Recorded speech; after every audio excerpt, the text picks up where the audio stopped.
Look at him. He's just dickered. Just dickered, boys. Son of a bitch. Yo, yo.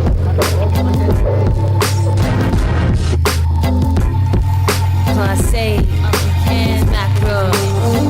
Not connected, not elected to participate. Bouncing down the stems will make your head hurt. Enjoy the takes.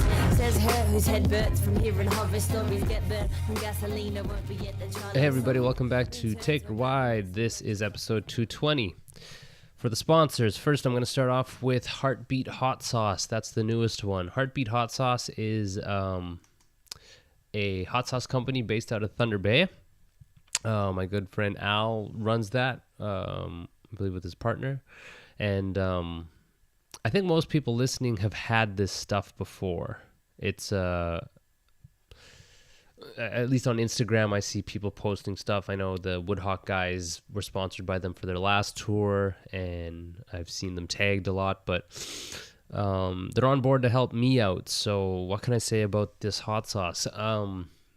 If you need some sort of sign that they're doing well, I would say that they're featured in the Hot Ones. You know that show Hot Ones where they interview celebrities and they have hot wings, and I guess they have like a subscription service where you can get some hot sauces mailed out to you, and they're part of that mail out. And I think they're in contention for, is contention the right word? They're in the running for season 6 of the show. So fuck, that would be so dope. Big things. Their peppers are fermented using traditional methods before being cooked with a few simple high quality ingredients. They don't add water or thickening agents or chemical preservatives. It's just super natural sauce, and it's fucking delicious. The habanero is, I think that's the first one they came out with, but it's fucking so good. They have a couple other ones. I think they have a collaboration with Cancer Bats right now. Just big things, and I'm really excited to be teaming up with them for this. Al's actually going to be on the podcast soon, and if you guys use the promo code, go to the site, go to heartbeathotsauce.com and use the promo code TakerWide5, and you'll get 5% off. So fucking dope, super dope, from Thunder Bay, Heartbeat Hot Sauce. Next up, we have Kevin Rigo. Kevin Rigo is a car salesman out in Kitchener. Now, the audience is spread out, but there are a few of you around here, so if you're thinking about getting a car and you're not sure where to go, if you're in the running for a Toyota, go to Hefner Toyota out in Kitchener and go see Rigo. He's giving special pricing on new vehicles if you mention the show. And I can vouch for Rigo, man. Great guy, old friend, lots of history with this guy. And what else can you really say? What else can I really say to sell you guys on the idea of going to buy a car from there? But just trust me, and Kevin's an honest guy. You can go there, talk to him, and just, if anything, just, I don't know how it works when people buy cars, if you go to 3 or 4 places or whatever, but at least stop in and see Rigo. He is at 3121 King Street East in Kitchener. So that's Kevin Rigo at Hefner Toyota. Also brought to you by DapperBeardOil.com. That's out in Ottawa. My buddy Andrew's running that. It's a beard oil company, and it's he's been doing it for a couple of years now, and he was on episode 77 way back, and he's still doing it. He's pumping out great stuff. He's got the 3 different types. The Gold Tusk, it's a fresh, spicy, earthy undertone to it. The Black Tusk number 2, which is like cypress and cedar. It's kind of smoky. And then they have the Scent Free. He's seen press in GQ and Huffington Post and CBC. And it's really good stuff. I've had it. It helps hydrate. It helps repair your shitty beard. It's antibacterial. It reduces beard dandruff. It's a good product. I kind of would like to pride myself in working with people who provide quality shit, because I'm trying to do the same. So 100% dapperbeardoil.com is a quality product, quality beard oil, and use the promo code TakerWide free ship for free shipping on your beard oil. Go buy some beard oil for you or a friend, or I don't know, someone. What else we got? We have the Wellington Brewery providing the beers. They have many different kinds, and I just like to mention the most recent one they have, the Grisette. It's a farmhouse style table beer. It was brewed using Queen of Craft by the Queen of Craft crew using Ontario hops that were donated by Clear Valley Hops. And 25 cents from each can is donated to Wellington Guelph Women in Crisis. So that's really dope that they're doing that. Go support Wellington. They're local-ish. They provide the beers, so all love to those guys. And lastly, Dave Levitt, photography.ca. I think that's all. I'm hoping not forgetting anybody. Dave, from day one, he supported this. And if you've been listening to this since day one, you've heard me say it many, many times. Dave Levitt, great photographer, great friend, music videos, websites, promos. Here in Cambridge. Go find his Instagram page. Go like him. Go say hi. All love to Dave forever for helping me out so many times on all aspects. So yeah, all love to him. Now the website is still up. Not still up, but it's up. You guys can go check it out. It's just another avenue to get the show. If people want to share the site, or mostly there's that newsletter sign up thing. I've been sending them out now every Friday, and it's just an extension of the show. It just has more photos and a little bit more in depth now. It's nothing I want to spam anybody with, but just another way to get more stuff out there, just to kind of almost in a way get to know the guest a little more, right? Just to have a little more insight on who I'm talking to. I think that's kind of interesting. So go sign up. Just go to takerwide.com, and it's right on the homepage there, and you can sign up for that. So I think that's the intro. For this episode, I talked to my old friend Josh Ligaya. Josh has been on a few times. He plays with Auras from here. They're I can't say. Yeah, they're pretty busy. They've kind of slowed down over the last little bit. So this was a nice conversation to catch up with what's been happening with them and what moves they're making. And it's always fascinating because I've done it a certain way, and Josh is doing it another way. And it's kind of great insight on a different angle to the music. So this is 220 with Josh. Hope you guys enjoy. Here we are. I think was this the first where we did the first podcast? No, this is we did the second. I think we've done what, 3 or 4. We did one with, I did 2 with you, 1 with you and Ray. This might be number 4. So you got big shit happening, you were saying.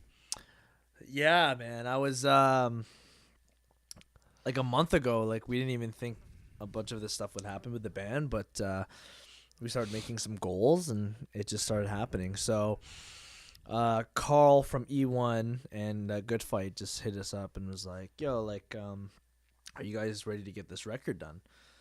And we're like, we have like fragments of music, like not even like a half of an album ready to go. And when was the last one put out? September 2016. Yeah. Okay, wow. It's been some time. Yeah. Like we released Helio Spectrum. Actually, well, we've had that album for a bit, and then we released it like a year later, and then we started touring on it and did a bunch of those runs with it. Mm-hmm. Yeah, because last time we talked, you did that protest shit. Was that the last time? Yeah, I think it was the last time. Holy. I remember because I just got back. Yeah, because we talked about it. I remember that. And I think that's like the last thing you guys did, right? Or did you do that U.S. tour? So it was Protest a Hero in December, and then we were off for a few months, and then we hit the road again in April. Did like East Coast and with Era and Phineas. Oh yeah. And that was a sweet run because we were able to come back into Canada for Toronto, and that was fun. That was hype, and Era is awesome dudes, and Phineas, amazing dudes. Like, it was just such a good tour to go on. But that was the last one then. No, that wasn't the last one. So we did that, came back for like a week and a half, and then hit the road again with Miss May I and Obey the Brave. Oh shit. Yeah. Okay, so I didn't realize that. Yeah. Yeah, that was our last one. Okay, that was just in Canada? Yeah, that was like only a few shows. Like, I think first show was in Hamilton. We did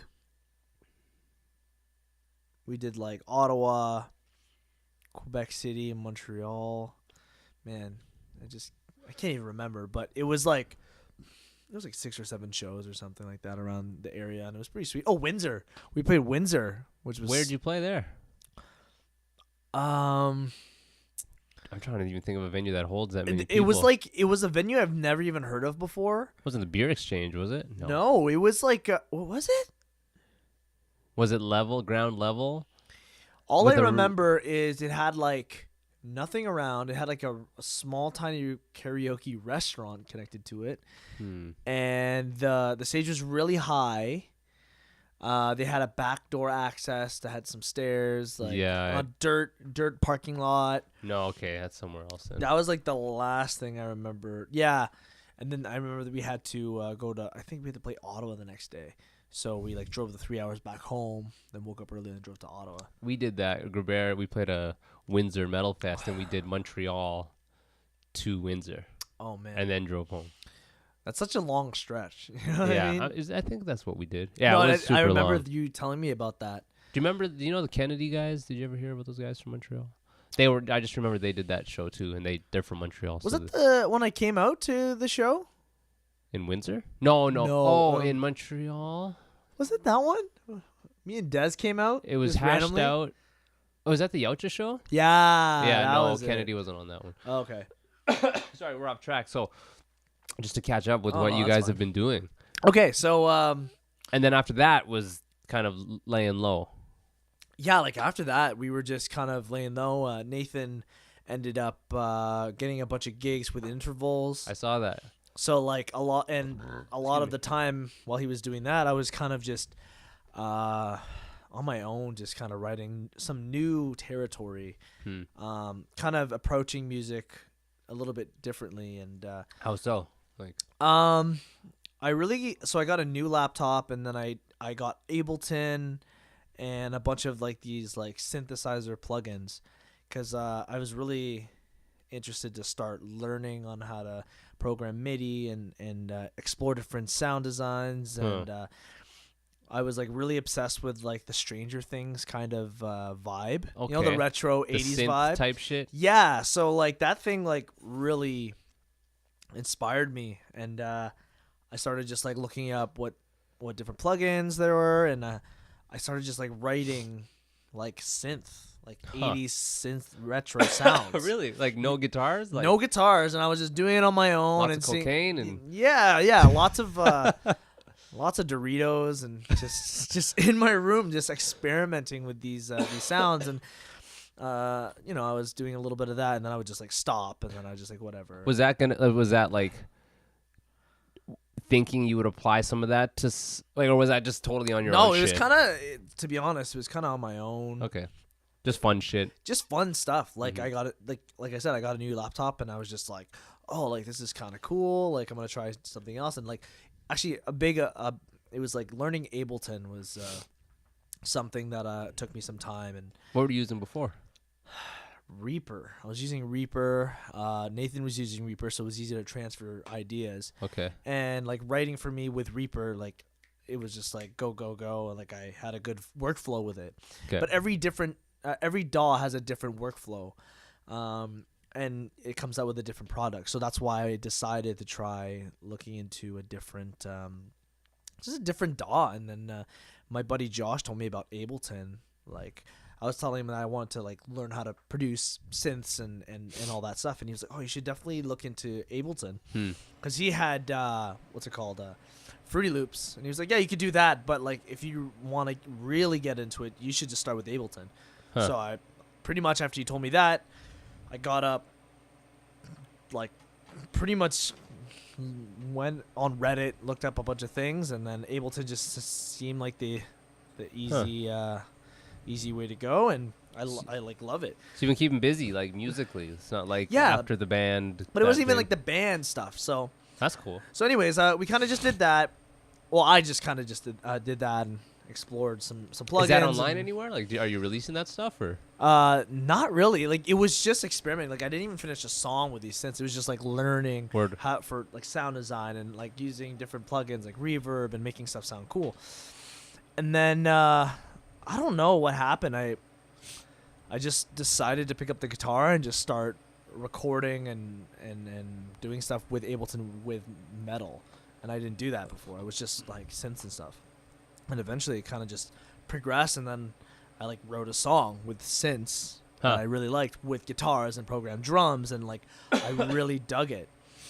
So yeah, that happened, and then Nathan was like all going to Australia and all that stuff, and the way we worked together is I would send stuff over, and then he would bounce something back like right away, like his own drums, his own program drums, or his own program drums, which he's like super sick at. Like he's really good at making them sound real, which is, you know, it just adds to like our writing process, and we get more inspired that way because it actually starts to sound real. It must be interesting, like writing drums from a drummer perspective, and then writing drums from your perspective. Like his vocabulary on what he's trying to do is just a little bit thicker than yours, right? More sophisticated, I would say. Yeah. Like I'd do it. I would like write drums, and I would come up with the drum arrangements, but then I would program something that's not possible or just sounds fake, right? Or just not normal. And then he would take that idea and he would normalize it, make it coherent, make it real. And that's what we were really good at. So, but he was away for a decent amount of time. So I kind of was just on my own and writing some stuff, and I like kept him to myself. Like I didn't even show the guys like all the stuff that I was doing. And then after like a long time, like this was only recently, I think he was back like February. I almost want to say he was gone for like 8 months out of the year or something. Something crazy. Yeah. I could be wrong. I could be, but that's how it felt. Like I just felt like he wasn't around, and we weren't able to like have our spark and bounce ideas. Was back that like and a bummer? forth. Were you kind of like? Not really, actually, because like without him like moving, like doing his thing away, like I wouldn't be able to explore different territory and like try new things. Are the other guys cool with it, or is it like a thing where like fuck, he's gone, like we can't do anything because he's gone? No. We're completely supportive of what he does with intervals, because like it's like another side of him that he's really good at. You know, they're not as metal as we are, so like he's able to have a little bit more freedom with the drums, and he actually he tracked the record for intervals, so like that was a part of that process as well. That's like I don't know what the word is, not mature maybe. I just remember when Mark joined FTF, I was a little hesitant at first to be stoked on it, just because I was like, I feel like jealous, I guess, a bit. It's like, I don't know, like I know what that feels like, but we knew it was for the better because he only opened up so many more doors for us. You know, he met a lot of people. It's like serious marketing, serious social networking, and he's definitely gotten a lot more exposure through intervals, and that might even help us with what we're doing coming up. And like he's at least for me and Mark, and for you and Nathan, it's just like you want to see your friends succeed. Exactly. And you should want to see your friends succeed. Oh yeah, anyways. like we would come to like the show and I just watch him just kill it with intervals. That's cool. Like, man, that's badass. So the guys are cool with it, and you guys are like just. To be honest, like we kind of were just like, it is what it is. Like let's just live our life and see what happens. Yeah, right? yeah.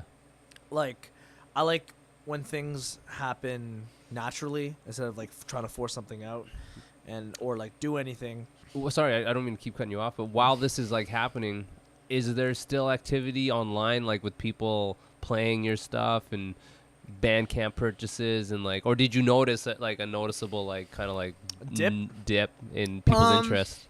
I mean, there's always a dip once you're like done your album cycle, if you will. But I could tell it was maintaining by looking at the numbers. Yeah. You saw like when Spotify was like, "Oh, this is your numbers of like a million 2017," it was just like 6 million listens, blah blah blah. And we're just like, "Geez, crazy, like, man. It's crazy," and like that's more than we ever imagined. And it's because we're put on a lot of playlists, Spotify playlists. Who does that? The label or E1? I'm sure Carl has a lot to do with that.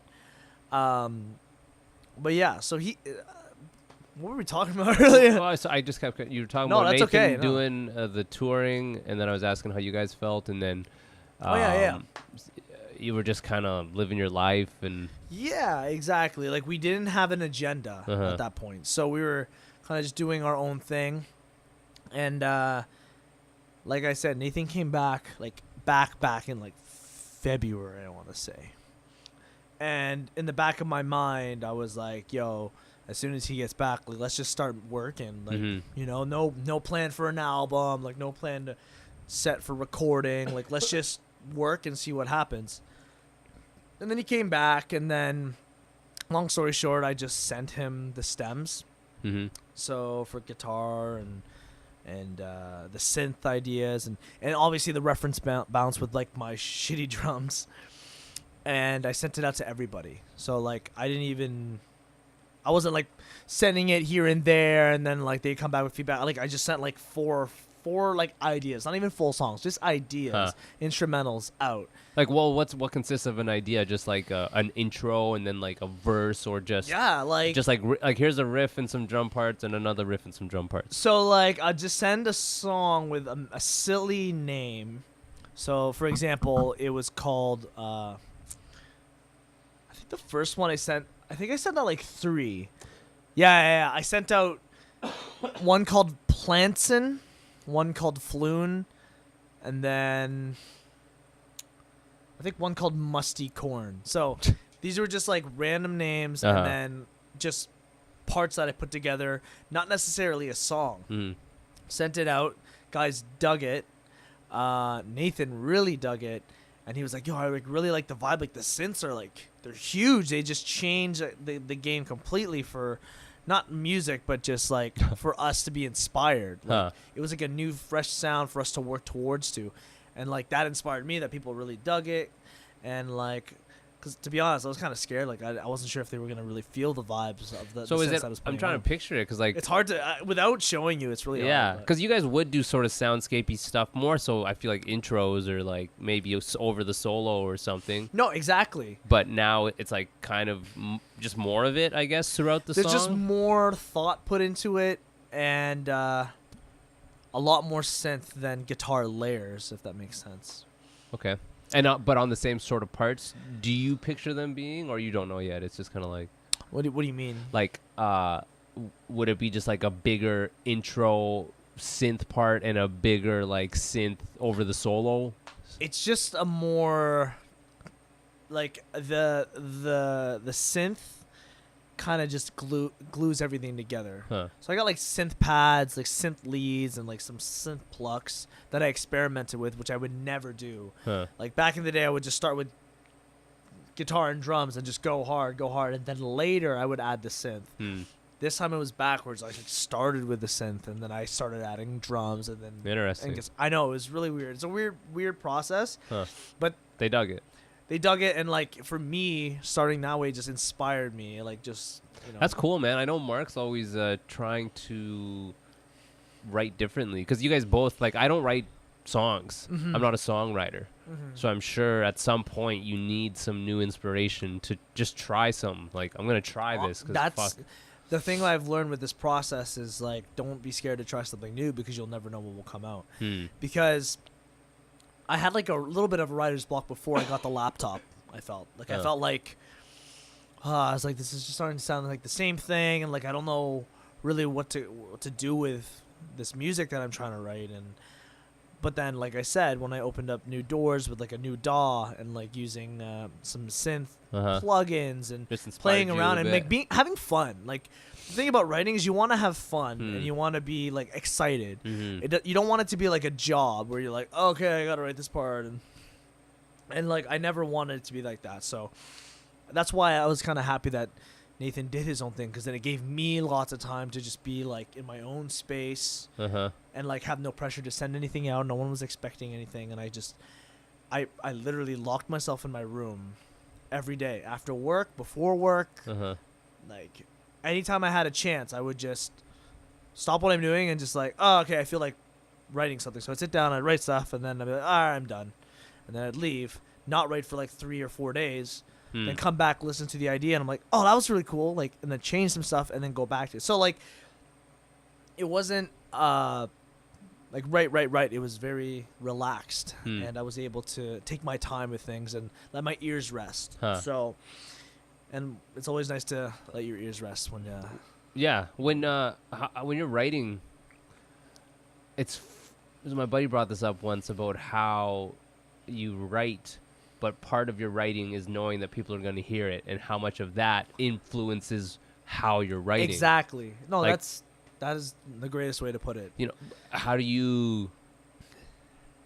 What's your thought process with that when you're writing? Like, oh, this, like, people would like this, but when it comes to the question of like when is it too much of like I'm just writing for someone else and not for myself? Okay, so the way For you, anyways. For me, is that I write for myself, like, all the time, because I'm a fan of my own style of music. Are you aware of that though while you're writing? Yes, Yeah. Because I'll be other like, thing? that's sweet. Like I like what I just wrote there. I personally like it. I'm not targeting a certain area and be like, all right, I have to do it this way. I know I like doing things this way, but like if I do it more like this, it'll cater to a certain audience. Like no, like I just do it because I like it. Yeah, and I for sure. enjoy it and it's fun. That's like all of us, you know. I think unconsciously a part of our writing, like I'll write drums, is affected by that thought of like people are going to hear this.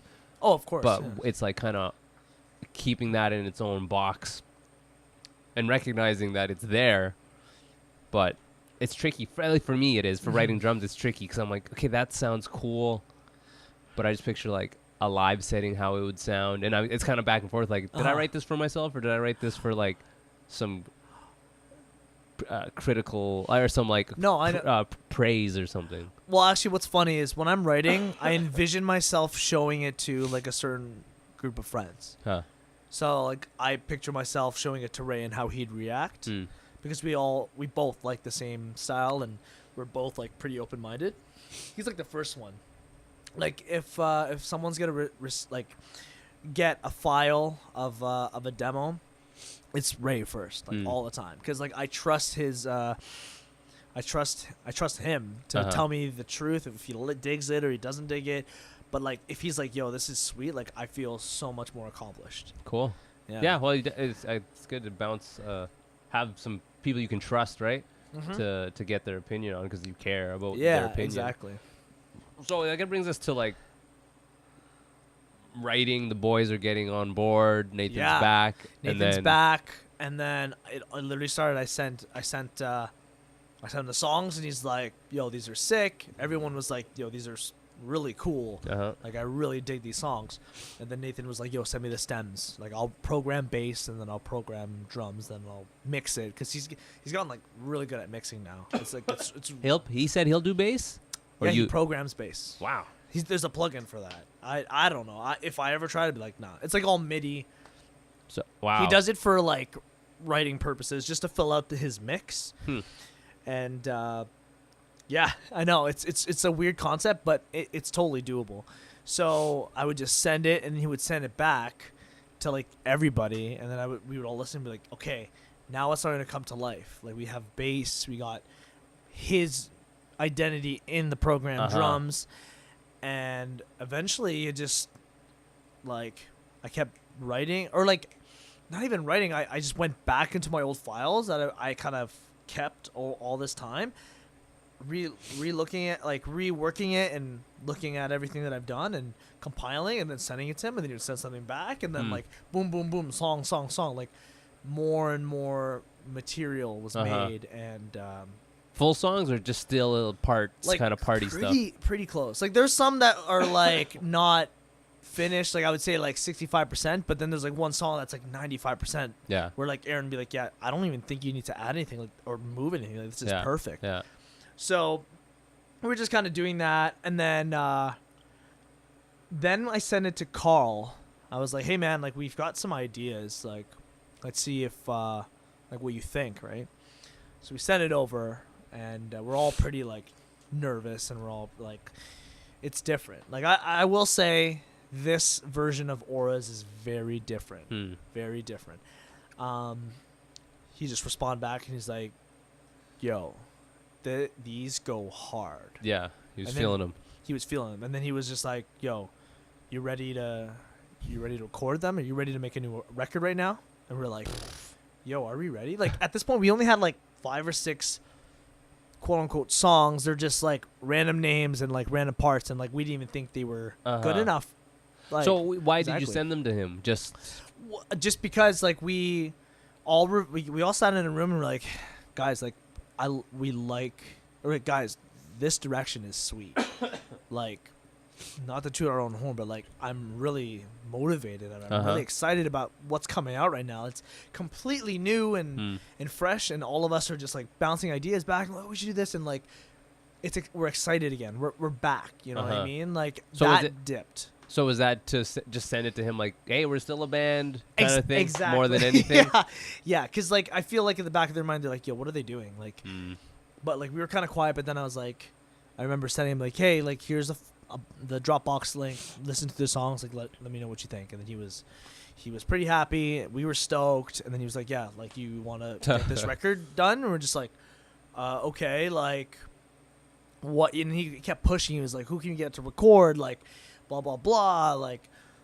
Now, and is that saying like they are ready to front the money for all that? Yes. That's basically it. So, what he said earlier on, before I even sent everything, he was like, Carl was like, I think we want you guys to go in with another producer, not to record and print the music, but to like have a collaborative like writing session.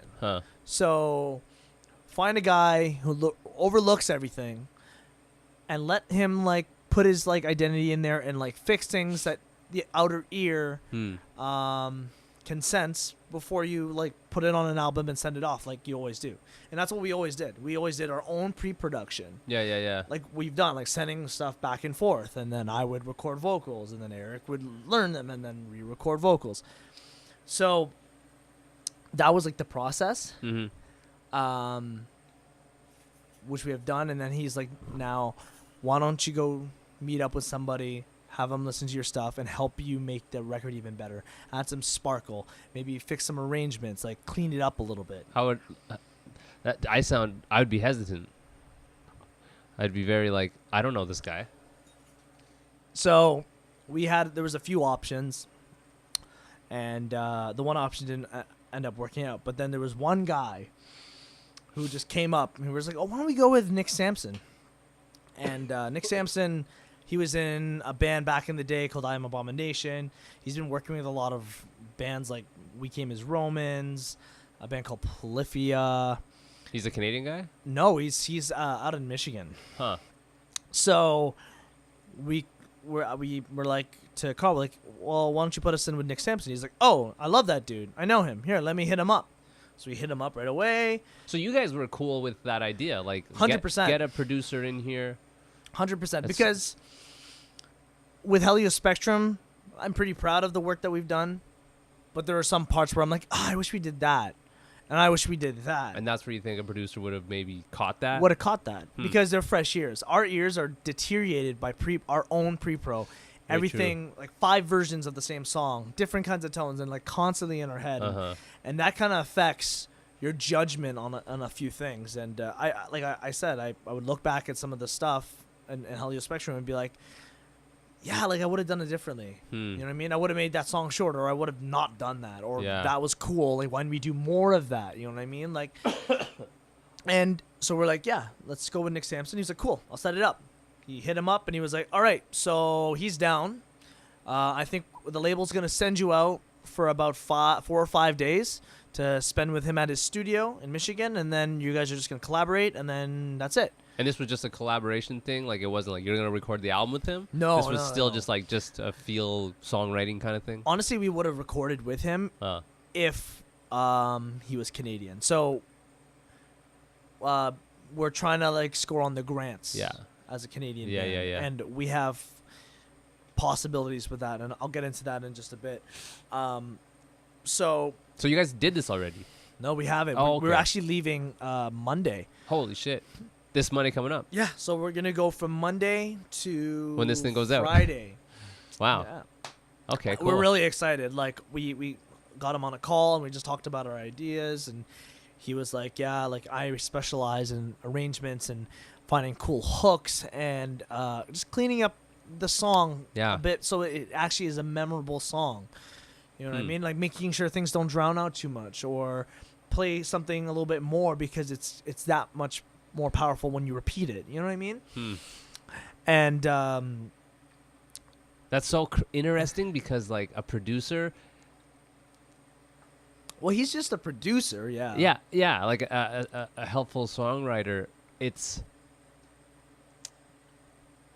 interesting because his version of a good song is that the same as like this will sell, which goes back to yes because it's a course. good song because it'll sell. Like it's this kind of like I But love that's an talking, element, yeah. I love talking to you about this stuff because you're doing stuff on a different level, man. Like the Aura's stuff and that end of the music industry.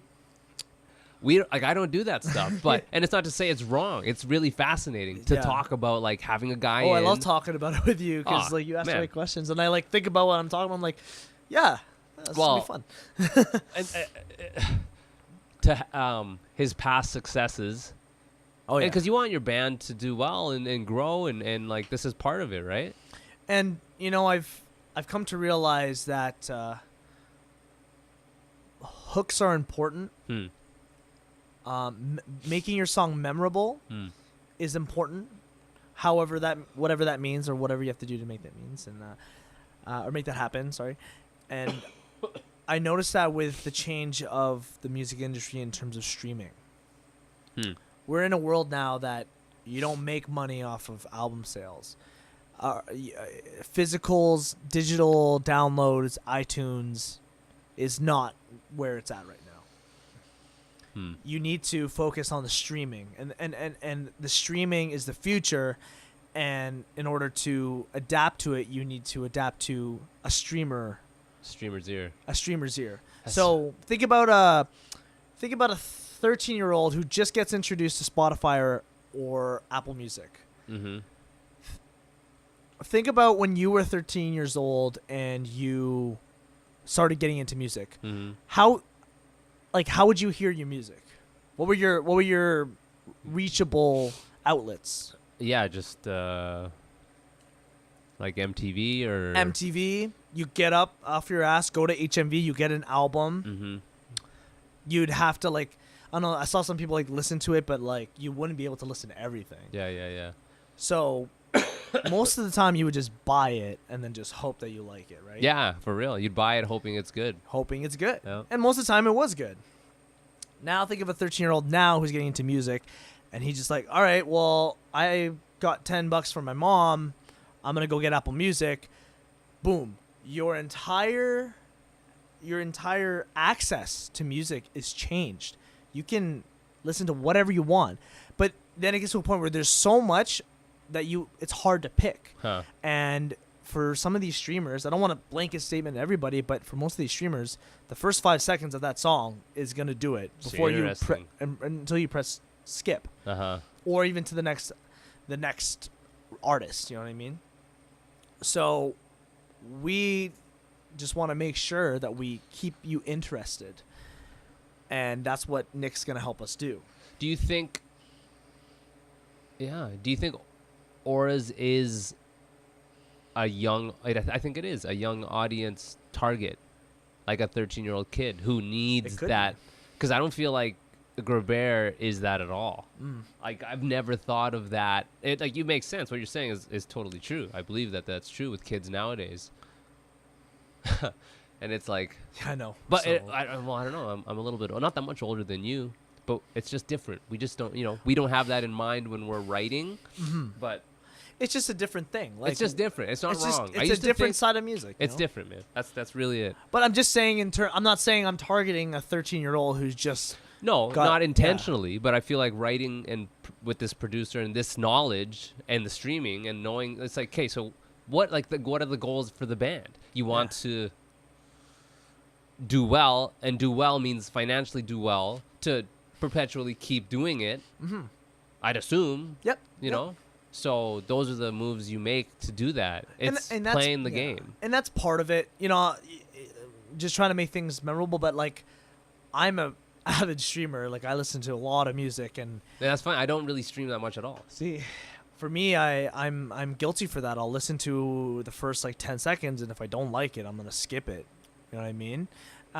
It's just because I'm like, I know what I like, and I know what keeps me interested, and that thought process is in my head when I'm writing, and when I'm trying to build an album, because this is our sophomore album, like full length, and we just want to do well, and it doesn't mean, you know, we just want to. It almost sounds like we're selling out, but it's not. I would think The that word when I was selling out is young. weird, I would right? think that when I was a younger man, but now I realize it's a business, and we play the game of the business not very well. You know, we play it, and we're also choosing to write really abrasive, you know, stuff. And you guys, it's abrasive too, but you guys are just playing the game almost like, I'm trying to think of this like a board game where you just have more. If this is like World of Warcraft, we're like a low level mage, and you guys are like a wizard or something like that. It's just a different genre, and it's a different. Well, I just more mean like you guys have, you know, management and producers and just a lot like a team, and we're both playing the same game, and we both, I feel, love what we're doing, because if not, we wouldn't still be doing it. Yeah. And and like that's. Like, people listening, I don't think you're wrong in what you're doing. I love these chats because it's a whole other side of it. It's a whole other side, and it doesn't diminish it, you know, at all. Because if you're a huge pop star, how do you know if, how do I? Like, Viv really kind of put this in my head of like, you don't know what they're thinking. They could fucking love to write this stuff, and it's like, shit, maybe they do. It's true. Maybe they love to play it. It's very true. You know, and you guys are still writing your music. That's another thing I think about too, where like successful people, successful bands, successful whatever, it's not a fluke.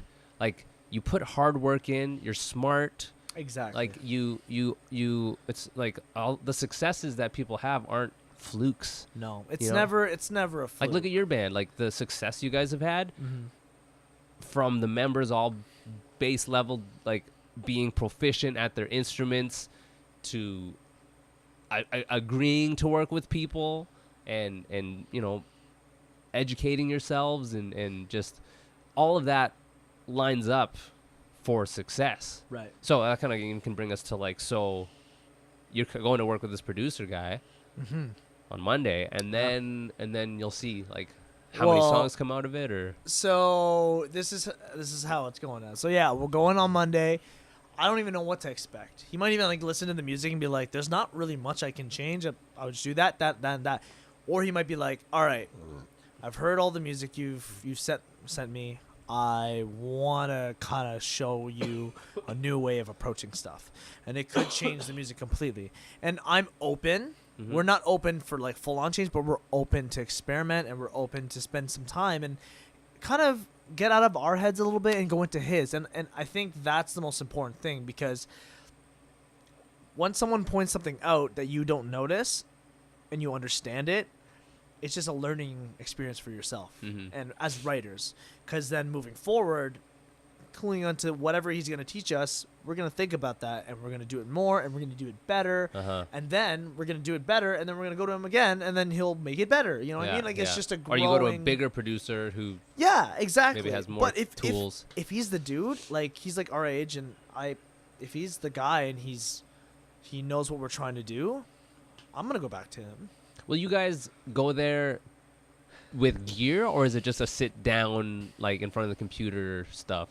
He's got all the gear, like drums and everything. Like, well, we won't necessarily need to touch drums. Okay. So we're sending over the MIDI drums and the printed drums, and then he'll just tweak whatever needs to be. Yeah. Because I was thinking, like, would you guys have to learn all the songs and play it, and then No. in like real? Because you kind of guess do that in a computer, like real time, like Exactly. edit shit. So, yeah. So we are learning it, and we'll have to fully learn it.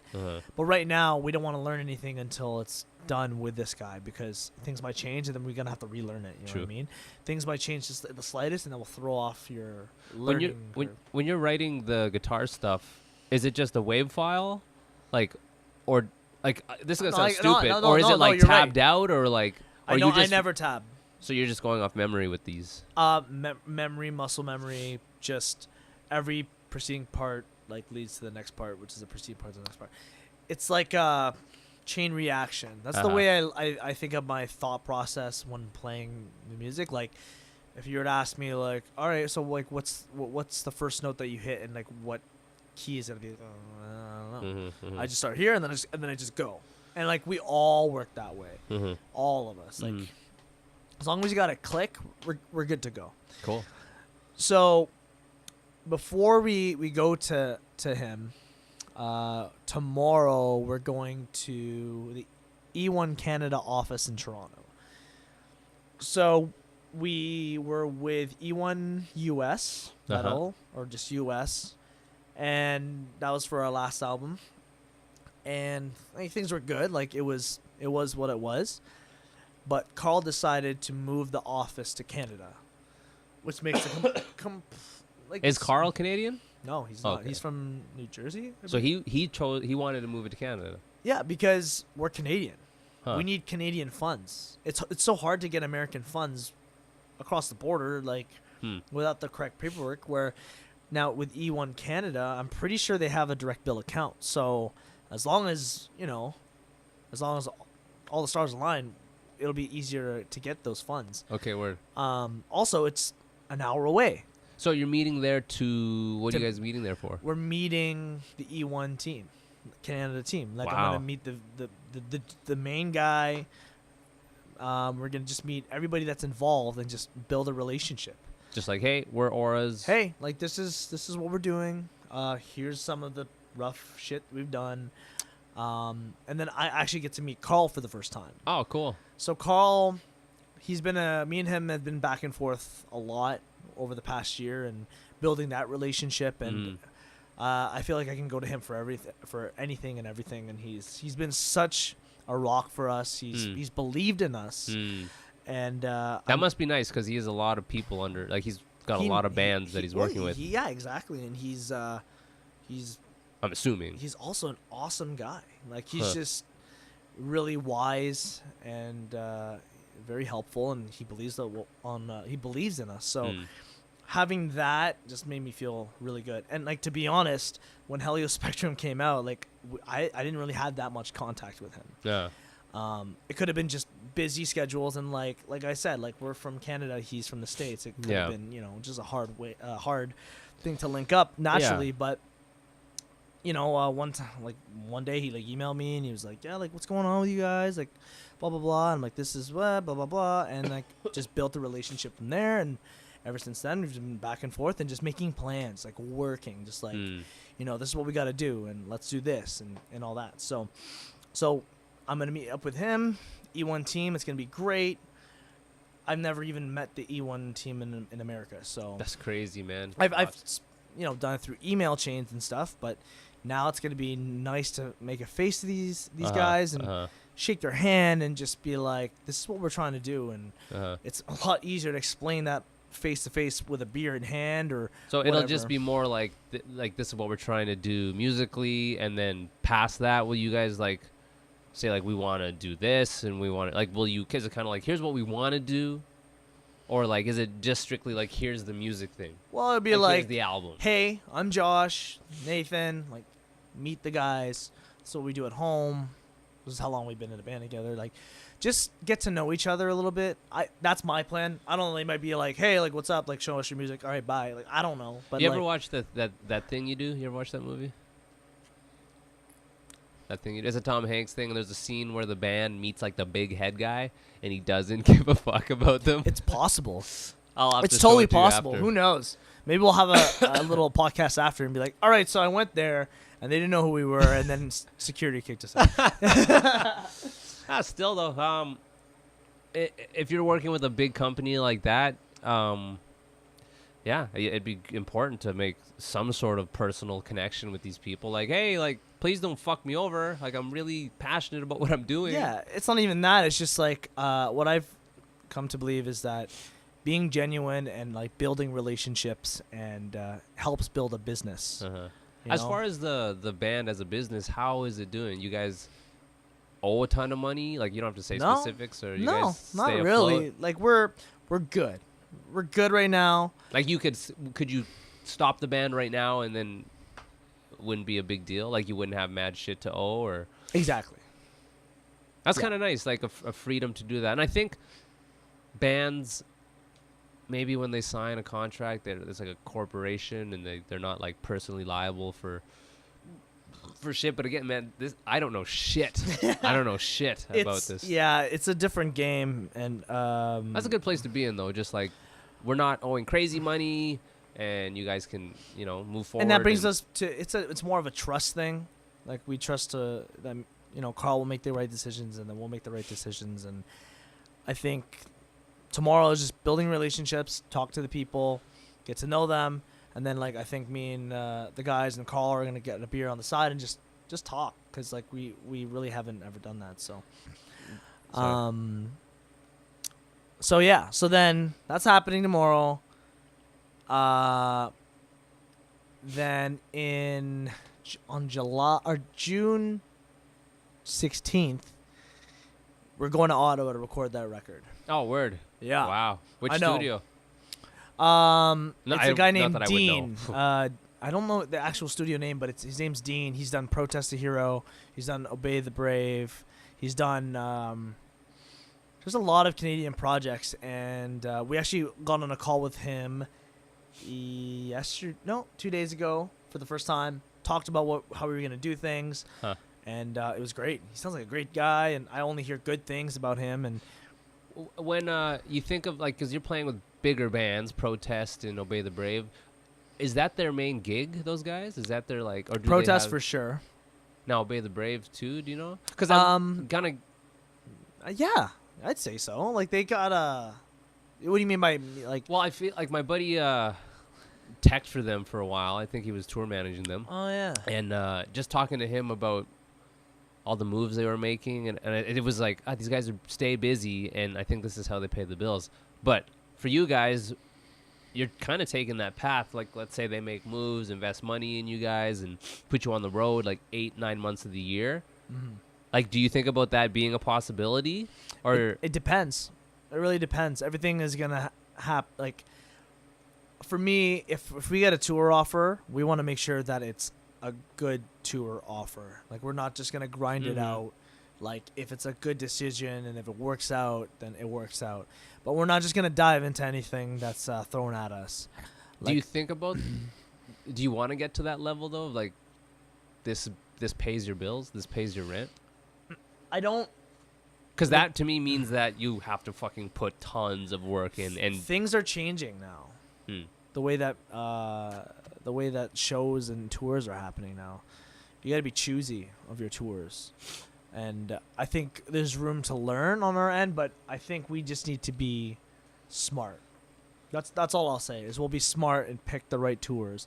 Like I guess because you guys are still like at that level of you'd be opening for these bigger bands. well, the way I look at it is back in the day when there was no streaming and there wasn't that much social media, the only way you were going to get your name out there is if you tour. Mm-hmm. Now there's just so many other avenues to gain that exposure. Social media, Apple Music, Spotify, like those are what's helping bands grow and helping bands market themselves without having a label. You know what I mean? So I wonder if the bands that this is their full-time job and they're gone like 8 months of the year, at some point they have to, I wonder if it's like gets out of their hands, like the workload. Like, hey, here's a tour offer. Like, fuck, that's a great tour offer, and we need to do this because it'll make this much money, and that means this much, and eventually it comes down to the dollar. We're like, we have to do this, or else I have to go get a fucking job. Yeah. So I don't know everybody else's situation, but everyone's different, and it's a new time in music, and as long as you be smart I think you'll be fine. It'd be dope, man, if you could. I don't know though. I was gonna say it'd be dope if you didn't have to tour 8 months of the year, but it still could pay your rent. Well, Protest the Hero is one thing. They don't tour that much. True. It doesn't seem like they're crazy. No, they they just do so well. Like, I think it's the brand of the band, and you know, they can bring whoever they want onto tour. You know, people that they truly like to spend their time with. They don't need to like strategically pick bands that would pull to help them with their numbers. Like, they don't have to think about that stuff because they're Protest the fucking Hero. I wonder, man. I wonder if those guys have jobs or if this pays their shit. Because I hear whispers of stuff like Alexis on Fire, like buying, like the dude's buying a house because they made so much cash and stuff like that. So like, I wonder like with Protest or any of these bigger bands, like what their day to day is. Because you know, I wonder too. I just being living like fuck. Work sucks. I hate work. It blows. Yeah. But I have to do it, and that's like 99% of everybody. So I just think like, fuck. Like, it would be work for sure to tour a lot. Yeah. And I don't think I could do it just because I have a family, right? But right. I just am curious. To the people who played the game you're playing, had success, things hit when they're supposed to hit, and they're at this level. And it's wherever success is to you.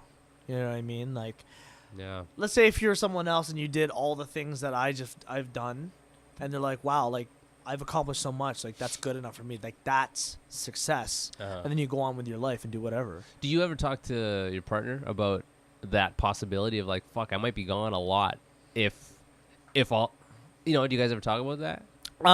She it's more she realistic understands. for you. She was with me through all those tours, so she understands. She always asks. But those were like, how long was the longest one? Well, 5 weeks? No. 4 weeks. It was like a month and a half because it was like I was on the with Era for a bit, came back for like not even that long, and then I left again. Yeah. It's like a careful what you wish for thing. Like now, I'm happy that Grabber makes enough money to kind of support itself. Mm-hmm. But if something went crazy and we got all these crazy offers and like I'd love to, but I couldn't. I wouldn't want to be gone for Tay. You know what I mean? Yeah, exactly. Yeah, So- yeah. That's always something to think about. Is the home game is something that you need to like fully understand before you go on the road. You know what I mean? That's crazy, man. That's a big update on the fucking band because it's been a long time since we talked about Yeah. what you guys have been doing. Yeah. So yeah, we're hitting the studio in on the 16th, and then we're there until July 2nd to just record the album. Staying in Ottawa the whole time. Staying in Ottawa, yeah. So that's gonna be fun. But like we've never had that experience where like away from home and actually recording an album. We were always like, you know, commuting to Toronto or you know Mississauga, and like, then we were able to go home. And you know, I mean, it didn't feel like a studio. It felt like a guy's house, and he would just do it. This time it's like a full-on studio, 8-hour days, go work. You're paying money for each day. You got to get stuff done. So that's it. And ever since, so like when Carl was like, yeah, we should definitely get you guys into the studio by June. Like we looked at each other like, yo, there's no way.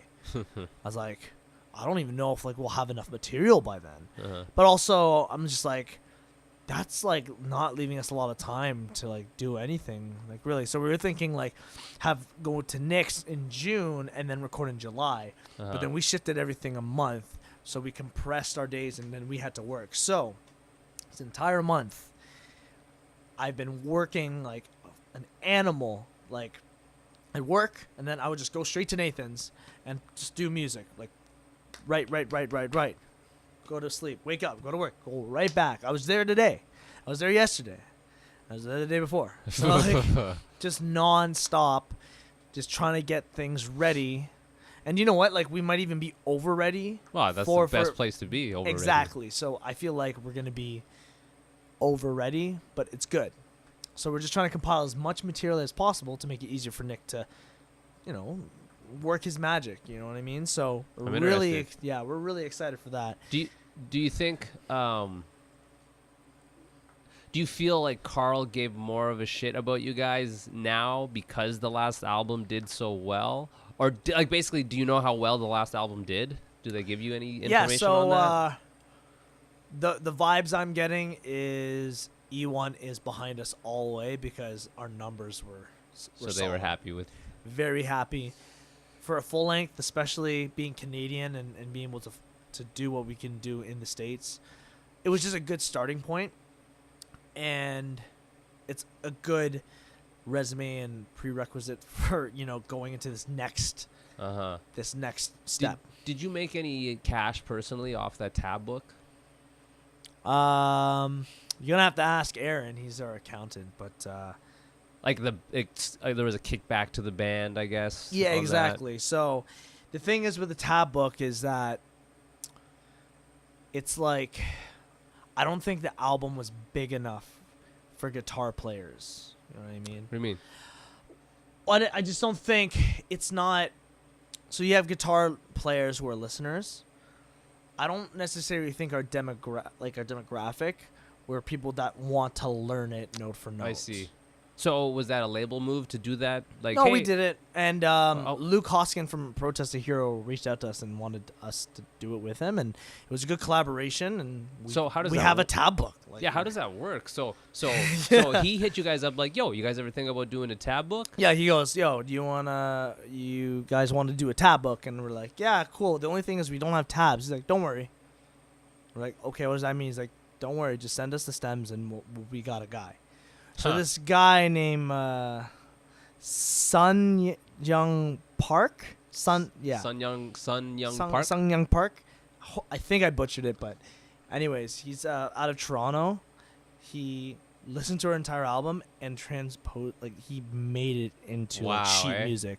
Whoa. And then we were playing Toronto one time at Sneaky D's, and he came up and he's like, yeah, so Helio Spectrum is sick. And I was like, oh, thanks, man. He's like, yeah, I tabbed it.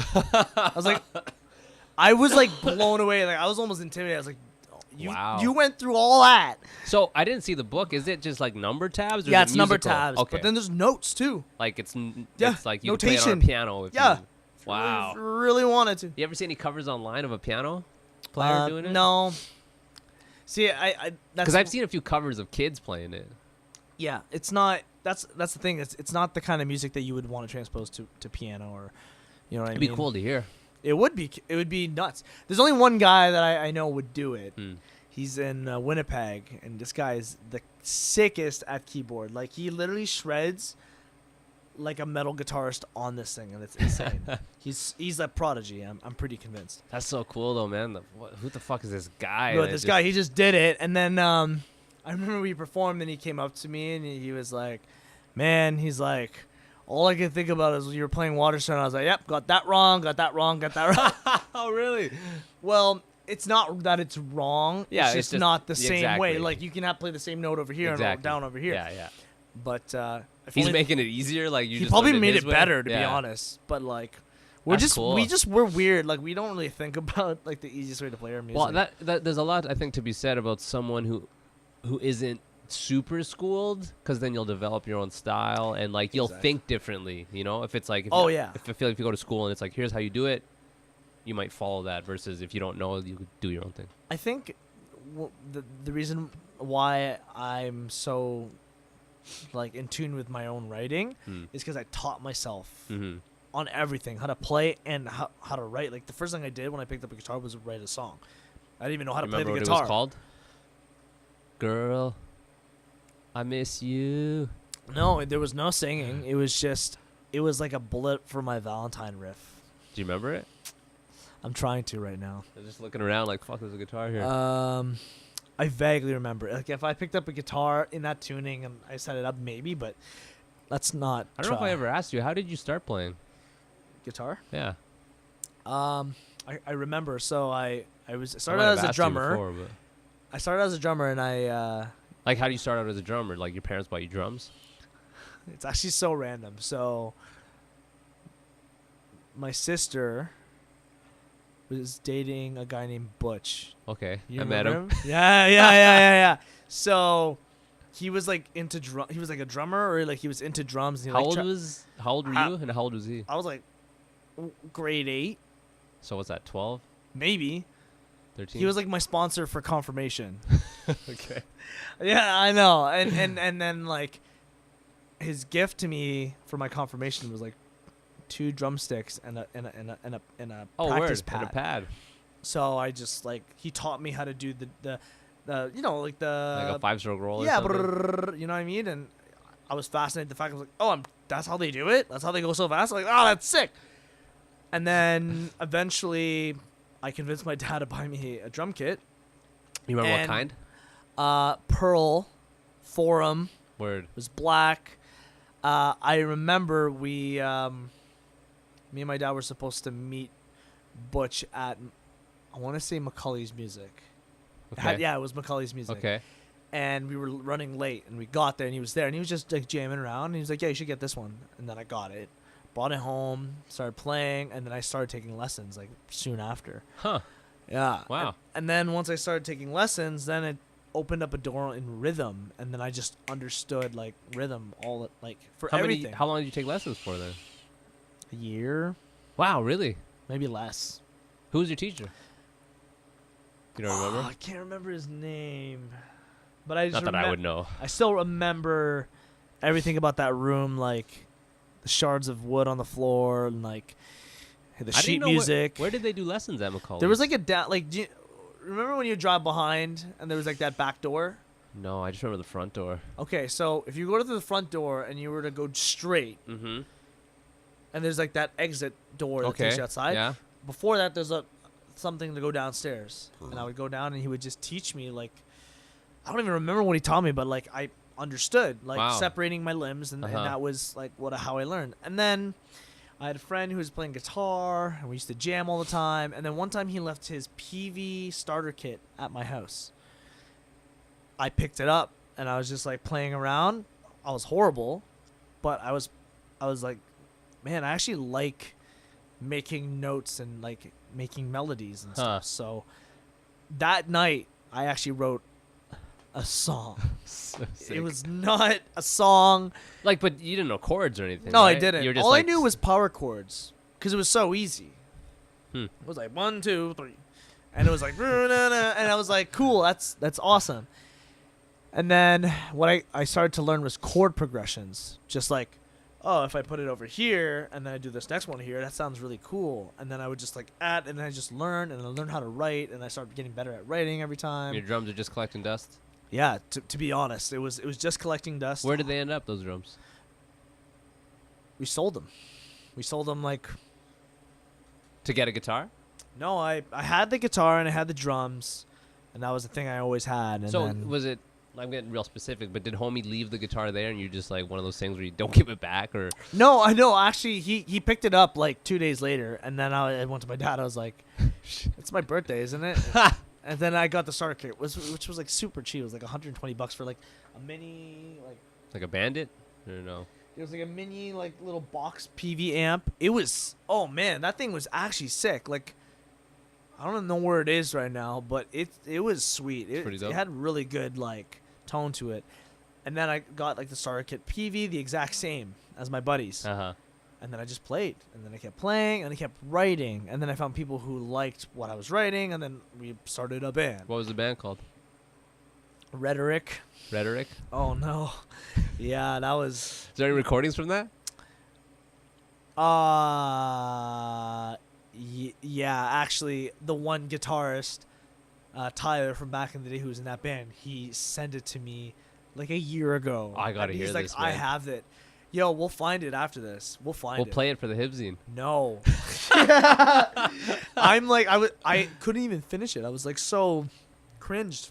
Well, whatever. You're like 14 at the time or Yeah, something. I was Just a so. kid. We were all so young, and it was like a new whole world to me. Like just That's so cool, though. music, and then I became a musician because I was just like, this is what I want to do for the rest of my You know what's life. interesting, man? I didn't know your sister painted, Oh yeah, she's like the sickest painter. but she doesn't anymore. No, she doesn't. Both you guys are just like. Did your parents raise you guys like with music around the house? Like you're both artists. Like I don't think your sister does it anymore, but No, Your no. parents were My just, my like- my. Well, my mom played piano like flawlessly, or still does, and she's like really good at learned by ear, played by ear, And I remember one time she tried to teach me how to play piano, and I just like went away and played Super Nintendo. Like that was just like, that was it, right? But no, she was like really good at that. But there was no other distinct like influence into music except for Butch. Except for Butch. Huh. Yeah, and he just like opened that door. Like actually, just picking up drumsticks and hitting it and like hearing the music was so intriguing to me. I had the same moment, man, when I was doing a paper route, and I've said this story before, but doing a paper route and hearing a band in a garage, and I knew the guys, like I knew whose house it was, and it was the same thing, like, oh, they're doing it, like that's crazy. Like, Yeah, I could do that. They're Yeah. just a bunch of fucking idiots. You know what I mean? Like, like I could do that. I'm Yeah. an idiot. Yeah, it was, and actually I remember distinctly. This was even before, or no, this is probably around same time I like was getting interested into music. There was this downtown Toronto drummer. He was just out there and he was just playing this beat, and I found it so intriguing. And I still remember the drum beat that he played. Huh? What was it? He's like boom boom ka, boom boom boom boom ka, boom boom boom. It was that over and over again, and I thought it was so good. And I was like, that's the most complicated thing. And then later on, I was like, wow, he played that for like He sucked. 48 bars. He sucked. Yeah. But I still remember giving him money Yep. because he was busking, you know. And I was like, man, and it sounded so good, like in the city, like loud but not too loud. Imagine if you could take your young self and pop him in front of you guys in Vancouver playing with Protest. Like, Yeah, I think about that all the your brain time. would Actually, melt. it was actually in Vancouver, where we got in to the Vogue Theater. I forget the cap. It's like a 1,500, yeah, maybe at least. something like that. So we get in there, and we get our own dressing room, and this dressing room was like, it had food, it had water, it had Crazy, beer, and it had like all these makeup like. Yeah, with lights. Like, Yeah. And it was like clean, and we're just like, oh, this is our room, Wow.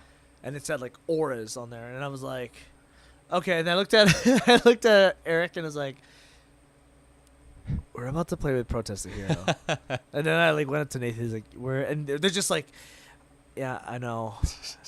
And I'm like, this is only the first show. That's fucked, It's man. Protest the Hero, and like, we all of us idolize them. They're like I think they're like one of the bigger like Canadian prog punk metal bands of all time. They've been doing it for a long time, man. Yeah. Like, I'm sure someone listening is like, what about rah, rah, rah? But Oh no, yeah, yeah. What about Rush? what about Rush? For sure, Protest has been doing it for a minute, and but yeah, to be a kid, to be yourself, and not that you would know that was No, gonna I happen, didn't- I but didn't know. that's fucking dope, man. Yeah. Or like the first time I heard The Contortionist, and I was like obsessed with them. Like I didn't think Yeah. I'd become really, really good friends with them. Yeah. Like now that I think about it, it still blows my mind. Like those guys are beyond amazing. I just saw them in London. They had the sickest light show I've ever seen at a show, and it wasn't even just lights. There were like laser stuff, and, like crazy beaming stuff. But anyways, yeah, like Well, it's cool that you get opportunities like this. I'm in a real schedule with work and Tay that I'm like, really, it might sound shitty, but it's like, oh, this is what like normal people's life is like that don't have a band or whatever, where they sleep, eat, work, and over and over and over and over again. And thinking of the opportunities that we've been afforded through music to travel, to make friends, to like, you know, you've be in been a to stage. Europe, man. I haven't been there yet. Well, when you guys go, it'll be cool Yeah, whenever that happens, like I'm waiting at some point. Dude, this has been about an hour, and I know we could keep going, but I try to No, keep these dude, an it's hour. all good. You what? I love just chatting, man. It's great. It's not sweet. like people listening. I used to work with Josh, but I don't work with you anymore, so I never get to see anymore. Yeah. Yeah. We'd always see each other at work, and that was like the main thing. Yeah. Well, fuck, man. We can do these anytime. Yo, we're doing it again. For sure. Let's do the Hibzine. I think we did play something off the last record, but if we could play some rhetoric, that'd be sick. No. We could do another track off the record, though. I feel like it's just fitting because we've been talking about the band for the episode. Okay. That I would put on. what do you think is your heaviest track? Is that what you want right now? I can't even remember what we played last time, so it might be the same one. Heaviest track. Okay, so it won't be on Heliospectrum. It'll be on Crestfallen. What's that one track that I dug on Crestfallen that has that tempo change? It's like it like picks up halfway through or like near the end of the song. You know what? We don't have any tempo changes. No, you know what? Why don't I pick it? You pick it. And I don't it's remember off the song. It's off of Crestfallen for sure. And I remember it being like, ooh, that's tasty. I'll put that in if that's cool. Yeah, put that shit on. Put that shit in. I don't know what it's called. 'Cause I'm an idiot. But I'll find it and I'll put it in. Maybe I'll edit me saying what the song is. But this is a song by Auras that has that cool part in it. Fast.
That was it.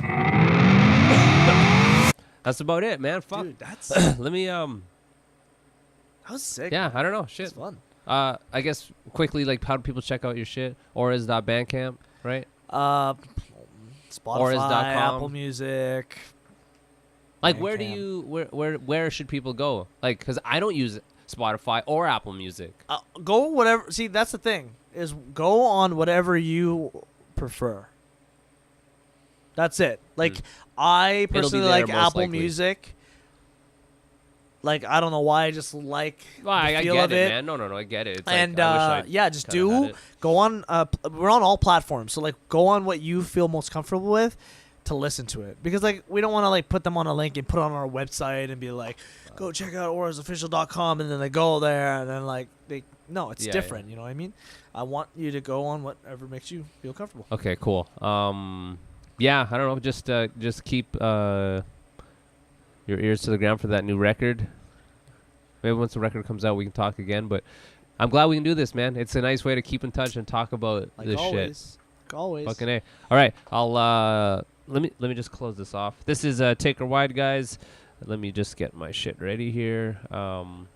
So the homepage is up. I probably mentioned this in the intro, but if you guys can go there and sign up for the newsletter, I'm basically sending out a newsletter once a week where you can get more content, just links to videos, a couple little pictures or shit we just talked about throughout the episode, just to get a little more through it, or to get a little more out of it. So if you guys can do that, go to the Take or Wide Instagram page and follow it. I'm posting old episodes with, you can listen to the episode by clicking the bio. I'll change the bio every time I update the picture.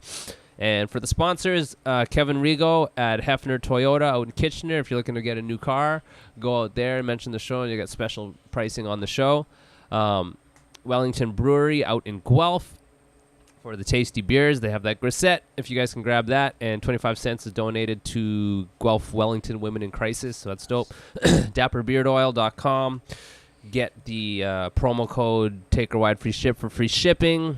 What else I got here? Dave Levitt Photography for the sick photos, and the newer guys, Heartbeat Hot Sauce from Thunder Bay. And actually, Al's going to be on in a couple episodes. We're going to talk about the business, and it's fucking so good, man. This guy's hot sauce. Super good. And use the promo code TakerWide5 and you'll get 5% off. And also in the newsletter, if you guys sign up, you get exclusive, better deals to some of these sponsors. Like, you save more, whatever. Just if you just sign up, takerwide.com, and you'll see it when I send it to you. I won't spam. It's just once a week. And that's it. This is Take or Wide. Smoke weed. We'll see you guys next week.